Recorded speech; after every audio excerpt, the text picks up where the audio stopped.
Our next fun, breezy, informative, and important talk is going to be by Bob Stickgold, who is a professor at Harvard and director of the Sleep and Cognition Research Laboratory.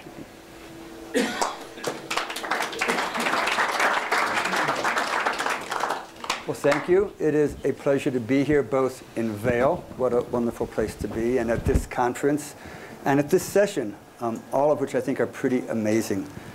If I could have my slides, this is always the most exciting part of the talk for me.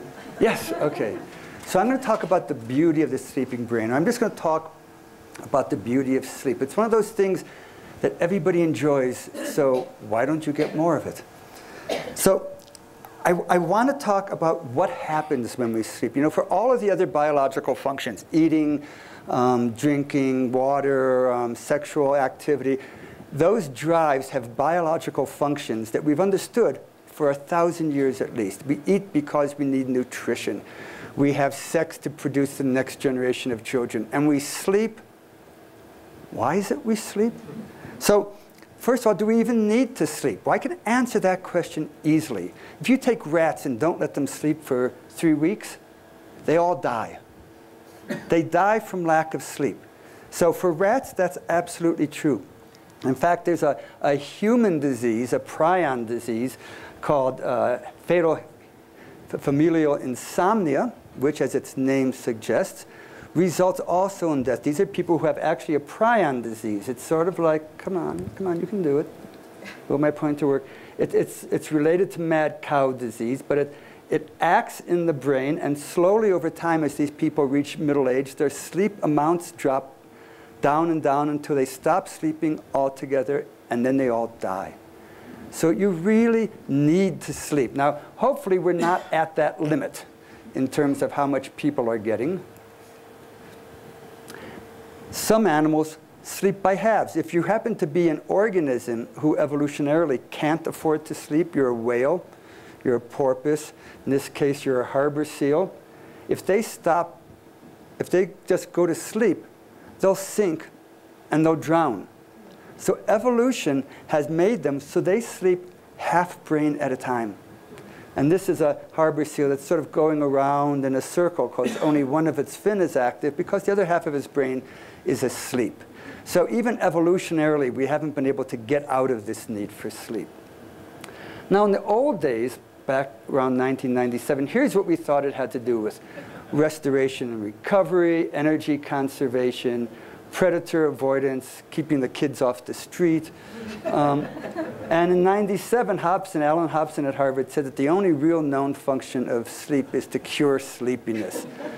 So we've made a lot of progress since then, and that's good news, but it's scary. It turns out that we need adequate sleep to maintain immune function, to maintain hormone regulation, endocrine function. We need it for clearing toxins out of our brain. All those plaques and tangles are made out of proteins that get cleared out of the brain, out of these spaces between nerve cells while we're sleeping. And for learning and memory. And so I'm going to quickly give you a fast tour through all of these areas. Oh, and mood regulation. Let's not forget that. Remember, tomorrow's another day. It's going to be better.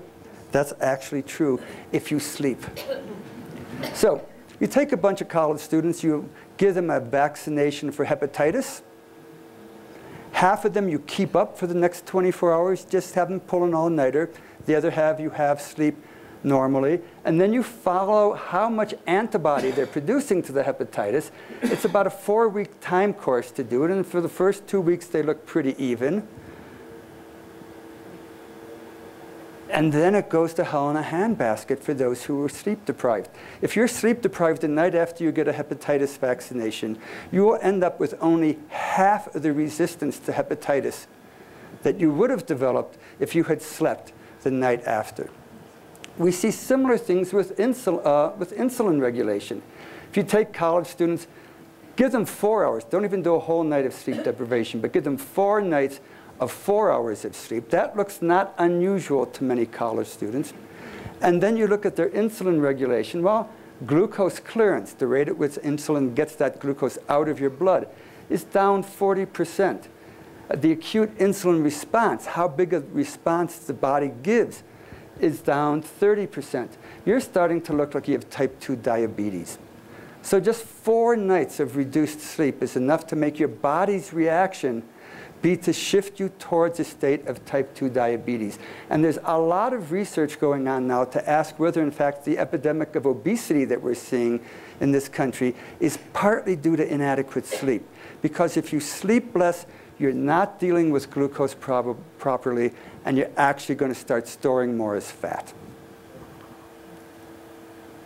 Most of my work has focused on sleep-dependent learning and memory. It turns out that when we're asleep, our brain is working as hard, if not harder, at dealing with the events of our day than we were when we were awake. And we're taking that information that we learned during the day and we're improving it.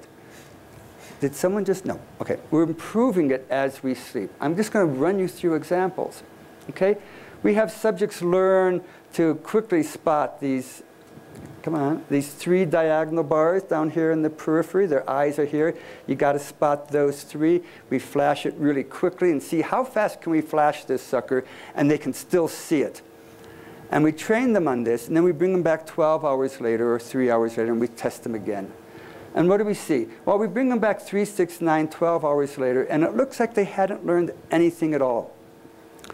But, oh, she's yawning. It's okay to go to sleep in this talk, because it means you're strengthening your memories for what I tell you. Go right ahead. This is what happens if you retest them the same day. But if you give them a night of sleep in between, at retest, they're about 10 milliseconds, which comes out to about 10% faster. Doesn't matter how long you wait before you retest them. If they get that sleep, they're going to be about 10% better the next day. In fact, we can wait even longer before we retest them. We can wait 2, 3, 4, 7 days before we retest them. And these are all different groups. But the more nights of sleep you get, the more you strengthen those memories and the better you do, unless you're in this group of people down here. These are people who are trained on day 0, tested 3 days later, but we sleep deprive them the night after we train them. You think it's important to get sleep before you try to learn something? It's probably more important that you get sleep the night after. It completely wipes out. I'll just point. It just completely wipes out the benefit of that training that you initially had if you don't sleep the night afterwards. That was a perceptual task. You see the same thing with motor tasks. Here's someone who's typing 41324 over and over again. You type it for 30 seconds. You rest for 30 seconds. You get better over 12 minutes of training. Doesn't matter whether we train you in the morning or the evening. You get about 60% faster at typing it, and then you plateau. So we take that plateau value, we send you away, we bring you back 12 hours later, and you test you again. Okay? There's the performance at the end of training. Train in the evening, train in the morning, it doesn't matter. 12 hours later, they look like this. If you've had a night of sleep in between, you're actually 20% faster typing this. And in fact, your error rate goes down as well. Whereas if you've been awake for those 12 hours, there's no benefit at all. Now, these people aren't out of luck because we can bring them back 12 hours later. Now they've had a chance to sleep, and they get the bump up. They've been awake, they show no further. So you have to sleep if you want to really get the maximum benefit out of what you're learning. Even these low-level things like spotting things in your peripheral vision.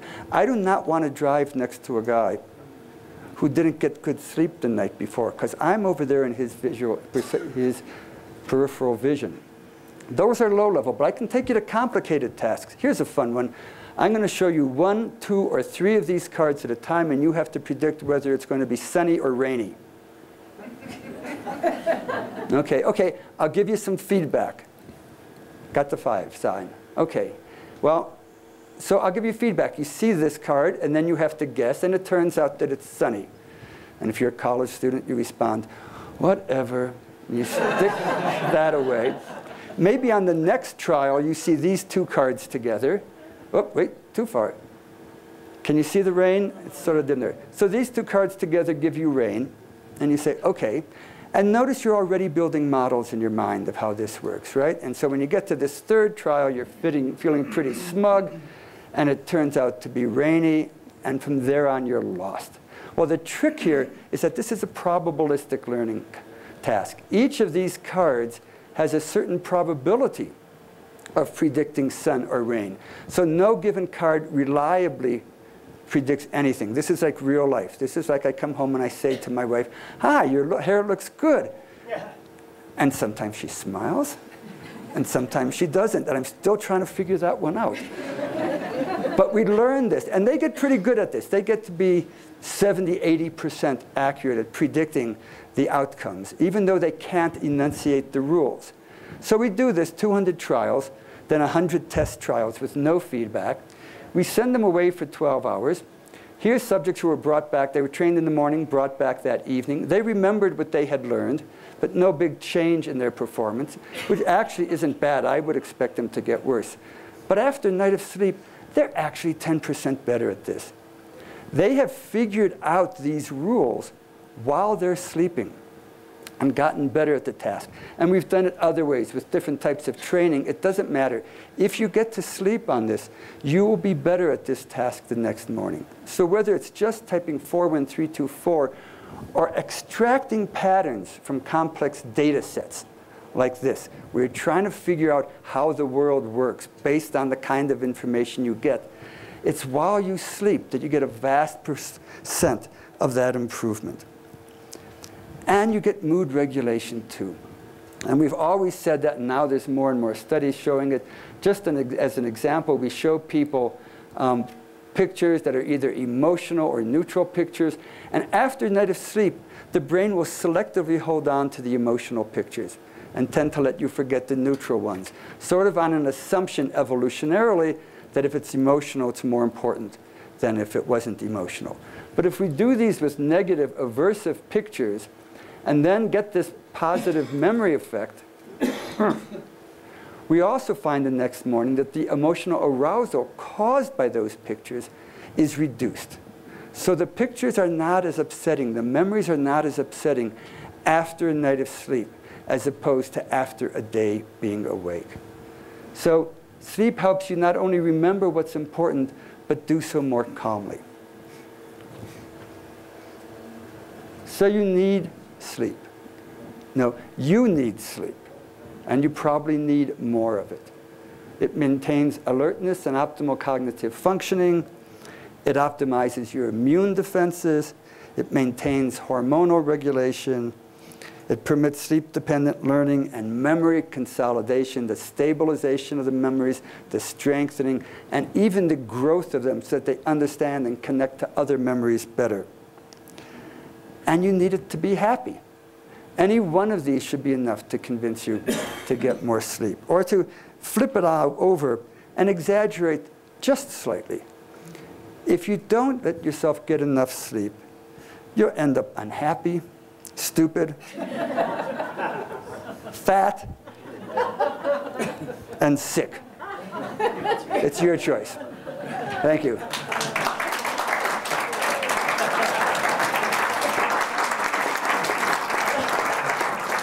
And I like this picture that my wife took of myself and my son Adam, while, as you can see in the background, she was driving on the interstate. And it reminds me of a final quip by my colleague Matt Walker, who says, "I want to die in my sleep like my grandfather did, not screaming in terror like the other 5 people in the car." So with that, I thank you, and I'm happy to take questions.